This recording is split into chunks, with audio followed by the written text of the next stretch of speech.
Haemorrhage का मतलब है ब्लड वेसल्स का फट जाना, मतलब ब्लड का टिश्यू में लीक करने लगना। जाहिर सी बात है आपको इस बात से अच्छे तरीके से ये बात समझ में आ गया होगा कि ब्रेन हेमरेज क्या होता है। ब्रेन हेमरेज में क्या होता है? ब्रेन हेमरेज दरअसल ब्रेन में जो ब्लड वेसल्स ब्रेन को न्यूट्रिएंट्स और ऑक्सीजन प्रोवाइड कराती हैं ब्लड के थ्रू, वो फटकर जब ब्रेन में ही ब्लड लीक होने लगता है तो ही इसे ब्रेन हेमरेज कहते हैं। ये एक प्रकार का स्ट्रोक होता है। पर ये होता कैसे है, चलिए इस वीडियो में आज हम यही बात ढंग से जान लेते हैं। देखिए, ब्रेन की आर्टरी जो ब्रेन में ब्लड सप्लाई कराती है वो यहाँ से हृदय से निकलने वाले आर्टरी से कई सारे ब्रांच में डिवाइड हो जाती है, जिसे कैरोटिड आर्टरी के नाम से जानते हैं। ये कैरोटिड आर्टरीज हमारे ब्रेन में जाकर बिल्कुल कई सारे ब्रांचेस में बंटकर पूरे ब्रेन को ब्लड सप्लाई कराती हैं। अगर व्यक्ति को कई साल से और बहुत ही इंटेंस स्ट्रेस की वजह से हाई ब्लड प्रेशर रहता है, या अगर व्यक्ति को ब्रेन ट्यूमर हो गया हो,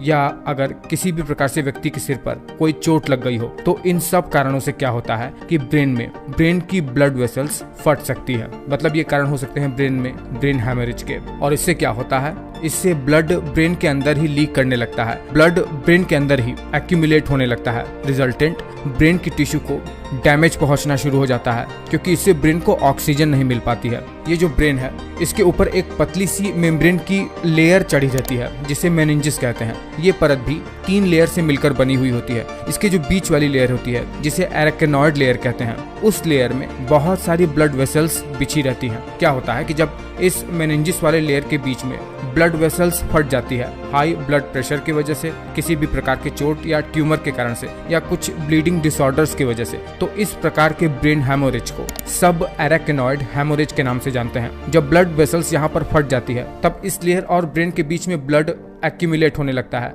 जिससे ये लेयर नीचे ब्रेन टिश्यू के ऊपर प्रेशर बनाती है। इससे ब्रेन को ऑक्सीजन नहीं मिल पाता है, जिससे वहां की ब्रेन टिश्यू मरने लगती है। वही जब ब्रेन टिश्यू के अंदर कहीं पर ब्लड वेसल्स फट जाती है और वहां पर ब्लड लीक होने लगता है, तो इसे इंट्रासेरेब्रल ब्रेन हेमोरेज के नाम से जानते हैं। यह भी हाई ब्लड प्रेशर, ट्यूमर और किसी भी प्रकार से सिर पे चोट लग जाने के कारण से होता है। ब्लड हेमोरेज के लक्षण क्या क्या होते हैं? इसमें दौरे पड़ सकते हैं, एक हिस्सा शरीर का पूरी तरीके से वीक हो जाएगा, नमनेस सा, एक हिस्सा चेहरे का लटक सा जाएगा, मानो शरीर को लकवा मार गया हो, सोचने समझने की शक्ति में दिक्कत होगी, बोलने में दिक्कत होगी, चलने में, बॉडी बैलेंस बनाने में दिक्कत हो सकती है, सिर में हमेशा दर्द रहता है। और इसका डायग्नोसिस MRI और CT स्कैन से होगा, जिसमें डॉक्टर ये पता लगाएगा कि ब्रेन के किस हिस्से में ब्रेन हेमरेज हुआ है। उसके बाद ही ट्रीटमेंट आगे बढ़ती है। आपको पिछले के वीडियो में मैंने ये बात बता रखा है कि ब्रेन हेमरेज दरअसल एक ब्रेन स्ट्रोक का ही प्रकार होता है।